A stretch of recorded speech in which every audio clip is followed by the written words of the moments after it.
Olá, boa tarde. Você viu aí, já decolamos. Está no ar mais uma edição do Opinião Cidade, ao vivo pela TV Rio Preto de São José do Rio Preto, canal 7 da NET, para toda São José do Rio Preto, e pelo site www.tvriopreto.tv para todas as outras cidades da região, do estado de São Paulo, do Brasil e do mundo também, por que não? Esse programa também é transmitido pelo Facebook. Entrando no Facebook e acessando a página da TV Rio Preto, você não apenas assiste ao nosso programa, mas participa do nosso programa. Interage conosco, pode enviar perguntas para os nossos entrevistados, fazer observações, fazer críticas, o que você quiser fazer. E a gente sempre faz questão de que você faça isso. Participe sempre do Opinião Cidade. Sejam todos, portanto, muito bem-vindos. Hoje o assunto é saúde. Nós estamos tendo a honra de receber aqui no estúdio do Opinião Cidade o cirurgião bariátrico, Dr. Mário Flamini Júnior. Doutor Mário, muito obrigado pela sua presença em nosso programa. Obrigado pelo convite. Eu tenho a impressão que entre os temas de saúde que a gente tem abordado recorrentemente no nosso programa, um que desperta muito a atenção das pessoas é essa questão da cirurgia bariátrica. Se as pessoas devem ou não recorrer à cirurgia bariátrica, se existem outras alternativas, é sempre muito bom conversar a respeito disso, porque existem aspectos muito importantes envolvendo essa questão toda. Isso está tudo muito ligado a maus hábitos alimentares, não só do Brasil, mas em todo o mundo, né? Que gera a obesidade mórbida. Algumas pessoas têm comorbidades que acabam levando a grandes problemas de saúde, né? O diabetes, a hipertensão, enfim. Exatamente. Isso acaba ajudando muitas pessoas. Eu queria que você falasse um pouco sobre isso. A cirurgia bariátrica hoje é uma cirurgia muito segura, né? Muito praticada. O Brasil é um dos maiores países do mundo a realizá-la em termos quantitativos. Queria que você falasse um pouquinho disso, sobre a cirurgia bariátrica. Obrigado pela sua presença em nosso programa. Eu que agradeço, mais uma vez, é um assunto importante da gente tratar, né? Ainda mais porque a gente sabe que a obesidade é uma doença, é uma epidemia mundial, né? E no Brasil, uma porcentagem muito grande da população sofre de obesidade e sofre de outras doenças que vêm associadas. Como você perguntou, hoje em dia todo mundo fala, a gente vai recorrer à cirurgia para perder peso, para emagrecer. Não é só isso. O que a gente tem que ter em mente, em primeiro lugar, é que a gente tem que buscar a saúde. Sem dúvida. Então, a melhor forma de emagrecer, qual que é? É a dieta e a atividade física, isso aí sempre. Né? A cirurgia da bariátrica, ela vem como uma ferramenta que vai ajudar o paciente a atingir esse objetivo de mudança da qualidade de vida. Isso é o mais importante de tudo. E uma ferramenta muito útil, né, doutor? O senhor estava me dizendo um pouco antes da gente começar aqui, que algumas pessoas já chegaram num tal estado de obesidade que elas nem conseguem fazer alguma atividade física por conta Exatamente. Da obesidade, né? O paciente ele tem até vontade de mudar. Ninguém gosta de ficar deitado numa cama, comendo, por mais que isso possa parecer prazeroso, ninguém gosta disso. Então ele tem vontade, ele tem aquela intenção de mudar mesmo, só que ele começa a fazer uma atividade física com excesso muito grande de peso, ele começa a sentir dor articular, dor na coluna, dor no quadril, tem uns que já estão num quadro mais avançado de artrose. Então, nós fazendo a cirurgia, a gente consegue essa redução de peso, essa redução de carga articular e o paciente consegue realmente fazer atividade física e isso ser uma atividade prazerosa para eles, deixa de ser um martírio. Sem dúvida. Doutor, vamos tentar explicar a partir do beabá. Quais são os tipos de cirurgia bariátrica mais convenientes e mais praticados aqui no Brasil e quais os casos que são indicados para um ou para outro paciente? Então a gente tem que em primeiro lugar, definir o que é obesidade, né? A obesidade é o excesso de peso do paciente, o acúmulo de gordura corporal. E se a gente fizer um cálculo que chama índice de massa corporal, que a gente vai dividir o peso pelo quadrado da altura, ele vai ter um número, tá? Uma nota de corte. Então a obesidade é acima de 40. O peso normal é o paciente que tem esse índice de 20 a 25, só para você ter uma ideia. Então, quais são os pacientes que têm indicação de cirurgia bariátrica? Em primeiro lugar, aqueles que têm obesidade mórbida, ou seja, um índice acima de 40 ou um índice acima de 35 com doença associada, ou seja, diabetes, hipertensão, apneia do sono, alguma artropatia importante e outras, uma infinidade de doenças que constam nesse rol de indicações. Tem algum limitador de idade, doutor? Na verdade, assim, antigamente se dizia até 60 anos, hoje em dia a gente opera paciente até com 70 anos. Isso aí vai depender das condições de saúde do paciente. Você não vai pegar um paciente com uma comorbidade tão grande que, se a gente pesar risco e benefício, é óbvio que não vale a pena. Mas se é um paciente que tem uma saúde boa, tem uma expectativa de vida grande, por que não melhorar a qualidade de vida dele? Né? O senhor estava nos dizendo, a gente tem então vários tipos de cirurgia, né? Algumas delas tem a questão da redução do estômago, a introdução do balão. Fala um pouquinho sobre isso. Então, assim, vamos dizer, a cirurgia clássica, ela é indicada para paciente com obesidade mórbida, né? Por quê? Porque a perda de peso dela, ela é maior e ela se sustenta por um período muito maior. Óbvio, se o paciente fizer coisa errada no pós-operatório, comer errado, não fizer atividade física, ele pode ter um ganho de peso novamente. Mas, fazendo certinho, com acompanhamento de equipe multidisciplinar, a gente tem um resultado satisfatório por um grande e longo período de tempo. O balão intragástrico, ele é uma ferramenta importante também para duas situações que eu coloco. Ou o paciente que tem um sobrepeso ou uma obesidade grau 1, que seria um IMC de 30 a 35, ou aquele paciente que tem uma obesidade, uma superobesidade, e ele precisa perder peso para fazer uma cirurgia mesmo. Certo. Então é uma ferramenta importante por isso. Por quê? O balão ele não é permanente. Isso, ele é retirável depois de algum tempo. Ele é retirado. Tem balões que você pode retirar com 6 meses, tem balões que pode permanecer até 1 ano. E desse período de tempo, o que o paciente tem que fazer é reaprender a comer, reaprender a fazer atividade física, para conseguir se reeducar e manter isso aí após a retirada do balão. São os 2 métodos mais recorrentes, são esses dois aí, do balão cirurgia e a endoscopia. Hoje em dia tem uma técnica nova que vem surgindo, está iniciando agora, que a gente chama de sleeve endoscópico. O que é isso? Você faz uma endoscopia e você faz uma sutura por dentro no estômago. Então você limita a abertura do estômago e diminui a quantidade de comida que o paciente vai comer. Entendeu? E tem as suas indicações precisas também. Tá?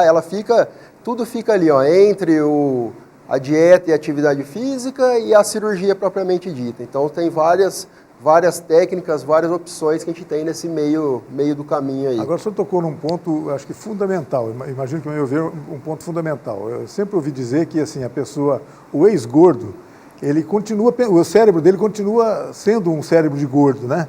E isso não faz com que ele continue comendo errado. Como é que corrigir esse aspecto? Por isso é fundamental a participação da equipe multidisciplinar, tá? A gente tem orientação nutricional, tem orientação do psicólogo, porque isso aí com certeza acontece. O paciente ele tem a vida inteira uma alteração do hábito alimentar e isso não muda.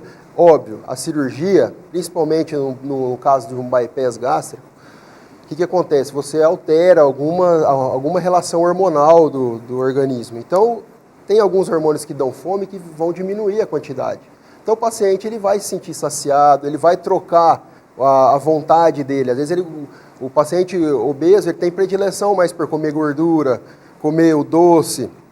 No pós-operatório, o que a gente observa é que ele diminui isso aí. Aí vem um monte de paciente e fala, olha, hoje em dia eu gosto de comer salada, eu gosto de comer coisa gelada, alface, pepino com limão. Que acaba sendo positivo, né? Muito positivo.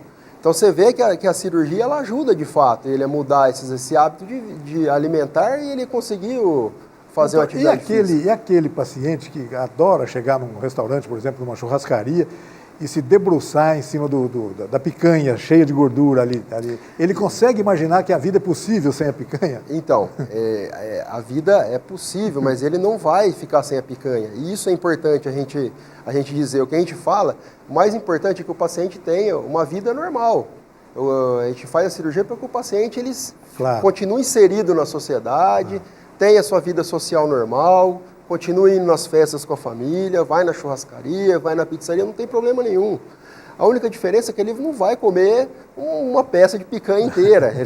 Ele vai comer um bife de picanha, ele vai ficar satisfeito. No fundo, funciona mais ou menos como a reeducação alimentar tradicional, né? A pessoa tem que se acostumar a se reduzir. Exatamente. E esse é o principal. Por isso que eu falo mais uma vez, eu insisto nisso. A cirurgia ela é uma ferramenta de ajuda. Ela não é o principal no tratamento da obesidade mórbida. Da mesma forma, doutor, também se a pessoa estava acostumada, por exemplo, a visitar um restaurante e também entrar numa cumbuca de feijoada, por exemplo, agora ele não vai poder fazer isso, vai acabar fazendo menos, por razões óbvias. O próprio organismo não vai querer que ele faça aquilo. Isso. Mas e aí, não existe nenhum risco dele ter algum prejuízo nutricional, quer dizer, deixar de se alimentar convenientemente, até a questão de anemia, essas coisas do gênero? Isso sim, depende sim. Isso vai depender também da técnica que for usada. Por exemplo, um balão, o risco é menor, porque ele vai só comer menos, mas a absorção dele está preservada. Tem alguns tipos de cirurgias que a gente chama de cirurgia desabsortiva. Esse tipo de cirurgia, o paciente ele come, vamos dizer assim, a quantidade que ele quer, só que a absorção diminui. E aí ele corre risco sim de desenvolver anemia, deficiência de vitaminas, albumina, e aí ele pode desenvolver outros problemas de saúde em decorrência disso aí. Mas é claro que ele está sendo assistido por um médico, por uma equipe médica, e isso está sempre O que acontece é que essas cirurgias mais radicais, a maioria das equipes de cirurgia não fazem essas cirurgias mais radicais. As cirurgias mais realizadas hoje em dia ficam no meio termo. Então você consegue fazer uma diminuição da quantidade que o paciente vai ingerir de alimento, mas que deixa ele satisfeito e vai diminuir um pouco a absorção, tá? Então, assim, o acompanhamento nutricional, o acompanhamento médico no pós-operatório, isso é importante. No mínimo uma vez por ano tem que voltar lá para fazer um acompanhamento, checar os exames, dar uma olhadinha, ver como que está, para a gente acompanhar direitinho para que ele não tenha essas deficiências aí na frente. E como conviver com essas novas limitações que certamente ele vai ter, com a vontade de, por exemplo, muita gente tem a vontade, por exemplo, de tomar uma cervejinha, tomar um vinhozinho, isso ele vai poder também continuar fazendo? Normal. O que acontece é o que a gente sempre fala, o que prejudica as pessoas é o exagero. É a dose, né? A dose. Você pode ir numa festa, tomar uma cerveja, você pode tomar uma taça de vinho. Um sorvete, desde que não seja você não vai pacote tomar daquele daqui bom lá. Um fardo de cerveja.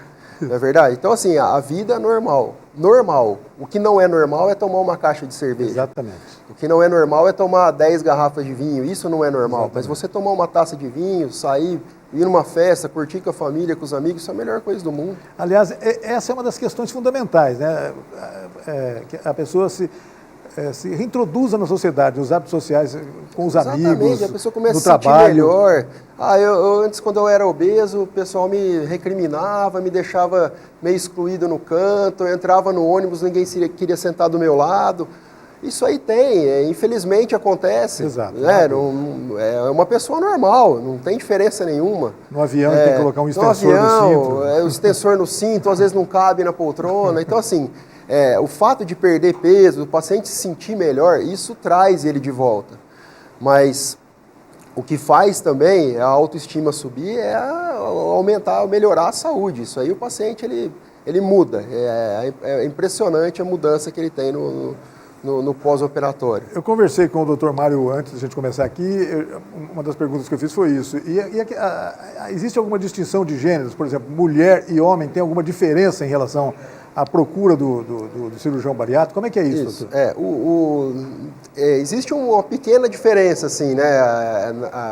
O que a gente nota é que o volume maior é de mulher que procura, né? A mulher ela se preocupa um pouco mais com a questão estética. O homem ele já vai mais quando ele percebe que ele já não está conseguindo fazer algumas coisas no seu dia a dia. Mas as questões metabólicas não tem diferença nenhuma. Não tem diferença nenhuma, né? Para o paciente diabético, a cirurgia é a mesma e o tratamento é o mesmo. O paciente hipertenso é a mesma coisa, sendo homem ou sendo mulher, né? O que a gente fala, a cirurgia ela não é um procedimento estético. Claro. Ela não é uma cirurgia plástica. E nem deve ser considerada como tal, de jeito exatamente, nenhum, não adianta né? o paciente lá, olha, eu estou um pouco acima do peso, eu quero fazer a cirurgia porque eu quero emagrecer e ficar bem. Não é assim que funciona. Então, tem que ser orientado, ele tem que saber que ele tem que mudar alguns hábitos de vida. Isso é o mais importante de tudo. Inclusive de atividade física, né? Não principalmente. Vai querer exigir que a pessoa passe a ser um maratonista ou coisa assim, isso não, mas uma boa caminhada, uma natação de vez em quando, isso... O que a gente observa é isso, que às vezes tem alguns pacientes que têm compulsão por comida exagerada. No pós-operatório, ele começa a se sentir tão bem que a compulsão dele muda. Ele começa a ser compulsivo por atividade física. Isso é ótimo. Ele vira ciclista, vai correr, maratonista, fisiculturista, tudo isso. O doutor estava me contando um caso de um paciente, claro que nós não vamos dizer nome, mas um paciente que recentemente conseguiu, por exemplo, cultivar o hábito de andar de bicicleta, de pedalar. Né? Diz que ele chegou, testemunhou para o doutor que é o seguinte: olha, eu estou realizando um sonho, estou conseguindo sair de bicicleta com os meus filhos. Eu imagino, olha que coisa importante para pessoas, Luiz. Né? Isso aí é a realização de um sonho para eles e a satisfação pessoal nossa. O objetivo é esse, é que a gente consiga realmente mudar a vida das pessoas. Nós estamos falando em melhoria de qualidade de vida das pessoas. Né? E ele é uma pessoa que faz de tudo. Ele me manda foto no final de semana, ele tomando uma cervejinha, participando do churrasco lá e comendo a carne, não tem problema nenhum. Ele é uma pessoa feliz, isso que é importante. Essa questão da dose, isso é fundamental para qualquer cuidado, aliás, a vida toda da pessoa, né? Há pouco tempo mesmo, eu me submeti a uma reeducação alimentar, etc., e me deu vontade de comer queijo com goiabada. Eu cheguei, liguei para a nutricionista e falei: e agora, como é que eu faço? Falou: come. Você não vai comer 1 quilo de queijo de goiabada, um pedacinho, problema nenhum, não é isso? Você vai comer o queijo inteiro, a goiabada inteira. Exatamente isso. Isso aí. Doutor, entre os vários casos que o senhor tem convivido com isso diariamente no consultório, etc., gostaria que o senhor citasse alguns casos de pessoas, que tipo de obesidade, quantos quilos as pessoas, já foi possível as pessoas perderem e recuperarem a vida normal depois disso, né? Quer dizer, tem casos de paciente, fantásticos. Exatamente. Tem casos de paciente que pesava mais de 250 quilos, Nossa. Perderam 150, e hoje em dia fazem de tudo. Vida Sem normal. ser preconceituoso em relação a isso, mas é o seguinte, doutor, uma pessoa que pesasse mais de 250 quilos é praticamente inválido, né? Tem muita limitação na vida. É um paciente que tem muita limitação, então ele é um paciente diferente, é um paciente que ele precisa ser preparado, ele precisa perder muito peso no pré-operatório, porque às vezes a gente quer fazer uma cirurgia, por exemplo, uma laparoscopia, fazer uma cirurgia por vídeo. A gente precisa preparar esse paciente para que ele tenha condições de ser submetido a um procedimento de ser desse. Visto por dentro, inclusive. De ser visto por dentro. Ele tem que perder peso, ele tem que diminuir aquela pressão que ele tem dentro do abdômen e a gente conseguir fazer a cirurgia com segurança para ele. Agora, existem casos, eu tenho lido bastante sobre isso, doutor, existem casos de pessoas que têm algumas comorbidades, o caso do diabetes, por exemplo, e utilizam recorrem à cirurgia bariátrica, embora ainda não tenham obesidade muito pronunciada, mas isso vai ajudar a curar o diabetes. É verdade isso? Isso é aceito pela medicina? As pessoas, isso pode ser feito? Isso aí é o que a gente chama de cirurgia metabólica, tá? Óbvio, falar em cura do diabetes, isso aí é uma palavra forte, né?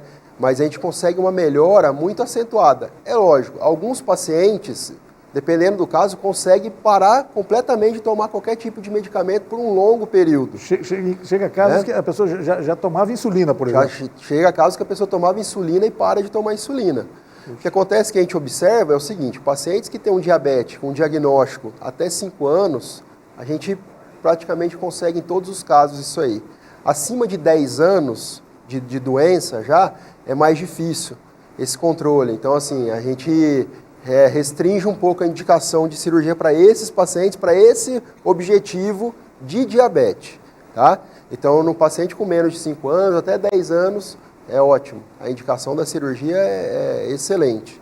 Acima de 10 anos já fica um pouco mais complicado esse controle glicêmico no pós-operatório. E a partir de que idade, imagino que ainda na infância, os pais já devem perceber que essa criança tem uma tendência à obesidade, né? Mas a partir de que idade, claro que criança não deve recorrer à cirurgia bariátrica, ou deve, como é que é isso? Não, isso aí são casos extremos, tá? Muito extremo. Hoje em dia no Brasil, o que se recomenda a cirurgia a partir dos 16 anos.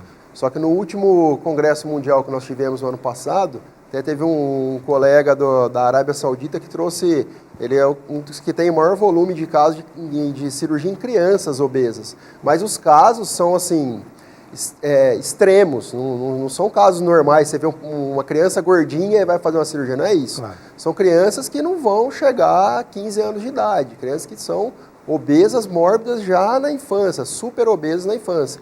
Então, existem alguns procedimentos específicos para a criança nessa idade aí.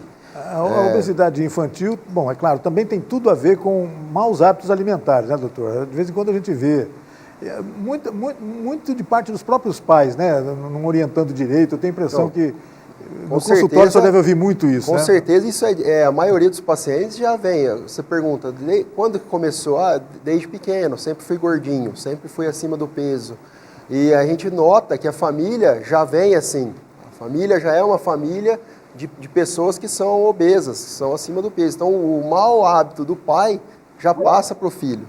O hábito de não fazer uma atividade física passa para o filho. O filho, vendo aquilo lá, ele vai ser um sedentário no futuro. É muito comum a gente ouvir das pessoas um escapismo, um pretexto em relação a isso. Fala assim, não é que eu sou gordinho, eu tenho estrutura óssea muito forte. Sim. Isso é verdade, doutor? Existe pessoas que têm realmente uma estrutura óssea aumentada. A gente não pode...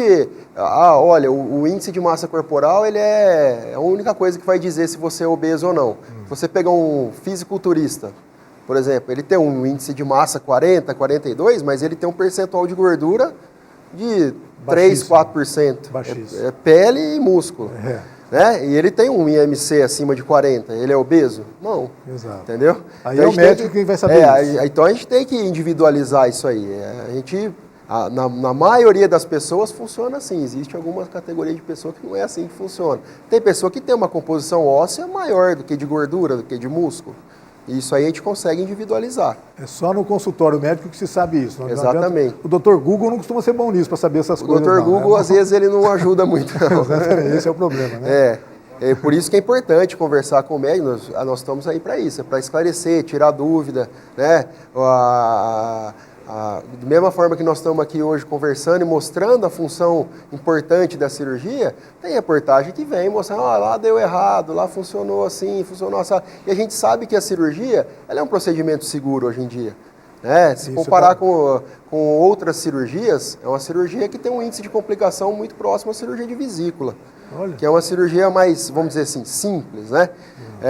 Seria bom se eu pudesse te falar, olha, não tem risco nenhum, pode operar, que não acontece nada, não tem problema. Isso, esse risco nenhum não existe, essa expressão. Né? O que a gente faz é se precaver, a gente faz uma avaliação criteriosa pré-operatória, avaliação com cardiologista, pneumologista, endócrino, fisioterapeuta, a psicóloga, tudo isso para ajudar a gente minimizar esses riscos. Vou pegar um paciente diabético, descompensado, é muito mais grave do que operar um paciente que ainda não desenvolveu um diabetes. Vou pegar um paciente cardiopata, olha, o paciente cardiopata eu não vou poder fazer, às vezes, uma cirurgia laparoscópica, mas eu posso fazer uma cirurgia aberta e ele vai melhorar, ele vai se beneficiar com isso. O pós-operatório é de risco? É de risco, mas a gente avaliando o risco e benefício, ele vai ter muito mais benefício do que risco lá na frente. Doutor, definida pelo médico, então, a indicação da cirurgia bariátrica, a pessoa pode se tranquilizar com relação à segurança da cirurgia, não há dúvida em relação a isso, mas quanto tempo costuma durar um procedimento desse? Eu sei que existem tipos diferentes e também o próprio paciente deve ser diferente em relação a isso. E varia muito, mas mais ou menos de 50 minutos a 1h30. Não é dependendo, tão, Não, o tempo total ali demora mais porque você tem que fazer anestesia, você tem que preparar. Claro. Né? Hoje em dia a anestesia é muito segura, a gente tem ótimas equipes de anestesia aqui em Rio Preto, em todo o Brasil, então eles sabem trabalhar o paciente obeso. Então o que acontece?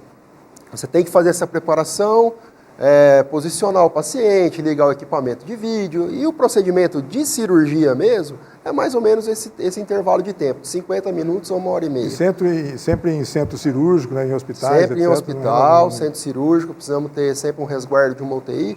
Raramente precisa de uma UTI, mas é importante que tenha isso, porque nem sempre os pacientes vêm equilibradinho para a cirurgia. Né? Cirurgia é cirurgia, não adianta. Cirurgia é cirurgia. Tá certo. Eu queria agradecer muito a sua presença, doutor, no nosso programa. Acho que foi bacana, a gente conseguiu explicar bastante, compartilhar com o nosso público informações tão relevantes quanto essas que a gente compartilhou hoje. Eu gostaria de agradecer também a oportunidade de vir aqui e esclarecer alguns pontos aí sobre a cirurgia bariátrica. Bacana, volte sempre que quiser para a gente continuar conversando sobre esse assunto, sobretudo sobre bons hábitos das pessoas, hábitos alimentares, hábitos físicos, essas coisas todas vão ajudar e ajudar muito as pessoas, e isso é que interessa, né? Como o senhor falou agora, não se trata de alguma coisa tentando fazer uma pessoa ficar mais magra, não é isso? É tentando ficar uma pessoa viver melhor, ter uma vida melhor, mais condizente, mais integrada à sociedade, é isso que interessa. É isso aí. Obrigado pela presença, doutor. Eu que agradeço, muito obrigado. Obrigado a você que nos acompanhou em casa em mais essa edição do Opinião Cidade. Você está convidado a estar conosco novamente amanhã, a partir do meio-dia, aqui na TV Rio Preto. Até lá, um forte abraço a todos. Tchau, pessoal.